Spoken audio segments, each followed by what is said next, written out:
ರೈತರಿಗೆ ನಾನು double income ಮಾಡ್ತಂತಿದ್ದು 2022 ಒಳಗನ, ಇವತ್ತು 26 ಡಬಲ್ ಆಯ್ತಾ ರೈತರಿಗೆ ಇನ್ಕಮ್ಮ? ರೈತಗೆ ಮಾರುಕಟ್ಟೆ ಸಿಗ್ತಾ, ಪ್ರತಿ ರೈತ ಹೊಲಕ್ಕೆ ನೀರಾವರಿ ಬಂದ ನೀರು ಹತ್ತಿತ್ತ, ಎಷ್ಟು ಇವೆಲ್ಲ? ಮತ್ತು ಇಲ್ಲಿದ್ದಂಥ ಇಂಡಸ್ಟ್ರಿಗಳೆಲ್ಲ small scale industry, large scale industry ಎಲ್ಲರೂ ಇವತ್ತು ಬಂದಾಗೋಗ್ಬಿಟ್ಟಿದ್ದಾವೆ. ಇವತ್ತು ಅದರಲ್ಲೂ PSUಗಳು, ಪಬ್ಲಿಕ್ ಸೆಕ್ಟರ್ ಇದ್ದಂಥ ಯೂನಿಟ್ಗಳನ್ನೆಲ್ಲ ಅದಾನಿ ಅಂಬಾನಿಗಳಿಗೆ ಹಂಚಿ ಮುಗಿಸಿಬಿಟ್ರು. ಬ್ಯಾಂಕಿಂಗ್ ಸೆಕ್ಟರ್ ಇವತ್ತು ದಿವಾಳಿ ಹೋಗಿಬಿಟ್ಟದ. ಸಾಲದ ರಿಟರ್ನ್ ಅಪ್ ಮಾಡೋದು, ರಿಟರ್ನ್ ಅಪ್ ಮಾಡೋದ್ರೆ ಆ ಪೇಜ್ ಹರಿದು ಹೋಗೋದು ಬಿಟ್ಬಿಡು ಸಾಲ ತೊಗೊಂಡವ್ರು. ಅನೇಕ ಸಾಲ ಮನ್ನಾ ಅನ್ನೋಕ್ಕಿಂತಲೂ ಇದು ಹೊಸ ರೀತಿಯ ಒಂದು ಡೆವಲಪ್ಮೆಂಟ್. RBIಗಳನ್ನು ನೋಟ್ ಮುದ್ರಣೆ ಮಾಡಿಸೋದು, ಹಾಕೊಳ್ಳೋದು, ಹಂಚೋದು. ಮುದ್ರಾ ಯೋಜನೆಯ 80 ಲಕ್ಷ ಕೋಟಿ ರೂಪಾಯಿ ಮುದ್ರಾ ಯೋಜನೆ ಸಾಲ ಕೊಟ್ಟರೆ ಅಲ್ಲಿ ಎಷ್ಟು ಜನ ಅದರಿಂದ ಉದ್ಯೋಗ ಪಡೆದ್ರು, ಎಷ್ಟು ಜನ ಉದ್ಯೋಗ ಮಾಡ್ತಾ ಇದ್ದಾರೆ? ಅದರ ರಿಪೋರ್ಟ್ಸ್ ಇಲ್ಲ. ಯಾರಿಗೆ ಕೊಟ್ಟರು ಸರಿಯಾದ ರಿಪೋರ್ಟ್ಸ್ ಇಲ್ಲ.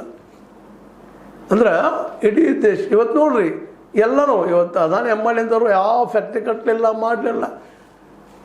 ಚೈನಾದಿಂದ ಮಾಲ್ ತರಿಸೋದು, ಅದ್ರಲ್ಲಿ ಮೇಡ್ ಇನ್ ಇಂಡಿಯಾ ಸಿಕ್ಕಾಗುದಿಸೋದು, ಅದನ್ನು ಹಂಚೋದು, ಇದೆಲ್ಲ ಸ್ಮಾಲ್ ಸ್ಕೇಲ್ ಇಂಡಸ್ಟ್ರಿ. ಅದ್ರ ನಂತರ MSMEಗಳು ಎಲ್ಲ ಜವಳೆದ್ದೋದು. ಇವತ್ತು ನೋಡ್ರಿ ಎಲ್ಲನೂ ಅವ್ರ ಕೈಯಲ್ಲ. ಇವತ್ತು ರಾಹುಲ್ ಗಾಂಧಿ ಅಂತ ಹೇಳ್ತಿದ್ದಾರೆ, ಏನಿಲ್ಲಪ್ಪ ಅದಾನಿ ಅಂಬಾನಿ ಕೈಯಾಗ, ಇಡೀ ದೇಶನ ಅವ್ರಿಗೆ ಮಾರಿಬಿಟ್ಟಿದಾರಪ್ಪ ಇವರು ಮೋದಿಯವರು ಅಂತೇಳಿ. ಅದರಲ್ಲಿ ಸುಳ್ಳಿಲ್ಲ ಅವರು ಆರೋಪ ಮಾಡೋದ್ರಲ್ಲಿ.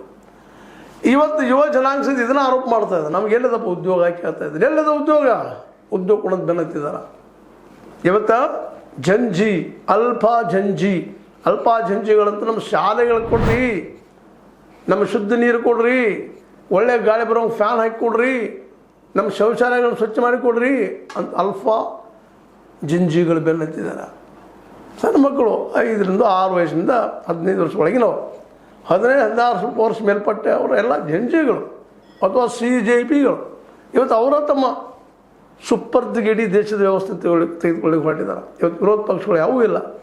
ಓಡಾಡಿದ್ರೆ ರಾಹುಲ್ ಗಾಂಧಿ ಅಷ್ಟು ಓಡಾಡ್ತಾ ಇದ್ದಾರೆ. ಹೀಗಾಗಿ ರಾಹುಲ್ ಗಾಂಧಿ ಅವ್ರ ಮೇಲೆ ಎಲ್ಲರಿಗೂ ಒಂದು ವಿಶ್ವಾಸ, ಅವಲ್ಪ ಮನುಷ್ಯ ನಿಲ್ತಾ ಇದ್ದಾನೆ ಅಂತೇಳಿ. ಅದು ಎಷ್ಟು ಮಟ್ಟಿಗೆ ಅದು ಮಾತು ಬೇರೆ. ಭವಿಷ್ಯದ ಬಗ್ಗೆ ಮಾತಾಡೋದು ವರ್ತಮಾನದಲ್ಲಿ ಈಗ ಹೇಳೋದಪ್ಪ ಅಂತಂದ್ರೆ, ಮೋದಿಯವರು ಇವತ್ತು ಈ ದೇಶಕ್ಕೆ ಅತ್ಯಂತ ಬೇಡಾದ ವ್ಯಕ್ತಿಯಾಗಿ ಹೋಗ್ಬಿಟ್ಟಿದ್ದಾರೆ. ಉತ್ತರ ಭಾರತ ಬಗ್ಗೆ ಅವ್ರು ಭರವಸೆ ಆಯಿತು. ಅದಕ್ಕಾಗಿ ಕ್ಷೇತ್ರ ಮರುವಿಂಗಡಣೆ ಡಿಲಿಮಿಟೇಷನ್ ಮಾಡ್ಕೊಂಡು ಬಿಡಬೇಕು. ಉತ್ತರ ಭಾರತ ಹೆಚ್ಚು ಸೀಟುಗಳು ಬರ್ತಾವ, ನಾವು ಪರ್ಮನೆಂಟಾಗಿ ಆಯ್ಕೆ ಬರಬೇಕು. ಯಾಕಂದರೆ ಉತ್ತರ ಭಾರತ ಜನ ಮುಗ್ಧರು, ಭಕ್ತರು, ಅವ್ರ ವೋಟ್ನ ಪಡಿಬೋದು ಅಂತೇಳಿ SIR ಮೂಲಕ ಮೊದಲು ಏನು ಮಾಡಿದರು, ಅನೇಕ ಮತಗಳನ್ನು ಕಟ್ ಮಾಡಿದರು. ಮುಸ್ಲಿಂ ಮತಗಳನ್ನು, ಇನ್ನುಳಿದ ಅಲ್ಪಸಂಖ್ಯಾತರನ್ನ, ಅದ್ರ ಜೊತೆ ಹಿಂದುಳಿದವ್ರನ್ನ ಅಥವಾ ಮತ್ತು SC ST ಮತಗಳನ್ನು ಕಟ್ ಮಾಡಿದ್ರು ಅಂತೇಳಿ ವಿರೋಧಿಗಳು ಇವತ್ತು ಆರೋಪ ಮಾಡ್ತಾ ಇದ್ದಾರೆ. ಇಲ್ಲಿ ಕರ್ನಾಟಕದ 1 ಕೋಟಿ ಜನರ ಹೆಸರು ಕಟ್ಟಾಗಿದ್ದಾವ. ಅದ್ರ ಕೆಲವು 20-30 ಲಕ್ಷ ಇರ್ಬೋದು, ಸತ್ತಿರ್ಬೋದು, ಮತ್ತಿನಾಗಿರ್ಬೋದು, ಬೇರೆ ಕಡೆ ಹೋಗಿರ್ಬೋದು, ಆ ಮಾತು ಬೇರೆ. ಅದು ಇಷ್ಟು ಜನ ಹೆಂಗೆ ಹೋದರು? ಇವತ್ತಿದು ಪ್ರಶ್ನಾ ರಚನೆಗಳಿದ್ದಾವೆ. SIR ಮೂಲಕ ಡಿಲಿಮಿಟೇಷನ್ ಮಾಡಿ, ಕ್ಷೇತ್ರ ಮರುವಿಂಗಡಣೆ ಮಾಡಿ, ಅದರ ಮೂಲಕ ನಾವು ಆಳಬಹುದು, ಪರ್ಮನೆಂಟಾಗಿ ನಾವು ಈ ದೇಶದ ಪ್ರಧಾನಿ ಆಗಬಹುದು ಅಂಥೇಳಿ ಮೋದಿಯವ್ರು ಪ್ಲ್ಯಾನ್ ಮಾಡಿದರು. ಆದರೆ ದುರಂತ ನೋಡ್ರಿ, ನಾವು ಬಯಸೋದೊಂದು ಆಗುವುದು ಇನ್ನೊಂದು ಅಂತೇಳಿ ಯಾವ ಪಾರ್ಟಿಗಳು ಓಡೋದು, ಸಣ್ಣ ಪಾರ್ಟಿಗಳು ಓಡೋದು, ತಮ್ಮ ಶಕ್ತಿ ಹೆಚ್ಚು ಮಾಡಿಕೊಂಡು 362 ಮಾಡ್ಕೋಬೇಕು ಅಂತ ಹೇಳಿದ್ರು. ಅಷ್ಟರೊಳಗೆ ಜಂಜಿ ಮೂವ್ಮೆಂಟ್ ಶುರು ಆಯಿತು, CJP ಮೂವ್ಮೆಂಟ್ ಶುರು ಆಯಿತು. ಪಾರ್ಲಿಮೆಂಟಿಗೆ ಬರೋಸೋದು ಕಷ್ಟ ಆಗಿಬಿಡ್ತು ಮೋದಿ ಮತ್ತು ಶಾರ್ ಅವರು. ಹೀಗಾಗಿ ಅದು ಮೊನ್ನೆಯ ಸೆಷನ್ದಲ್ಲಿ ಆಗಬೇಕಾಗಿತ್ತು, ಆಗಲಿಲ್ಲ, ಉಳಿದು ಜಾಯಿಂಟ್ ಪಾರ್ಲಿಮೆಂಟರಿ ಬೋರ್ಡ್ಗೆ ಹೋಗ್ಯದ, ಅದು ಕಮಿಷನ್ಗೆ ಹೋಗ್ಯದ, ಅದೇನು ತೊಗೊಳ್ತಾರೆ ನಿರ್ಧಾರ ತೊಗೊಳ್ಳಿ ಇರಲಿ.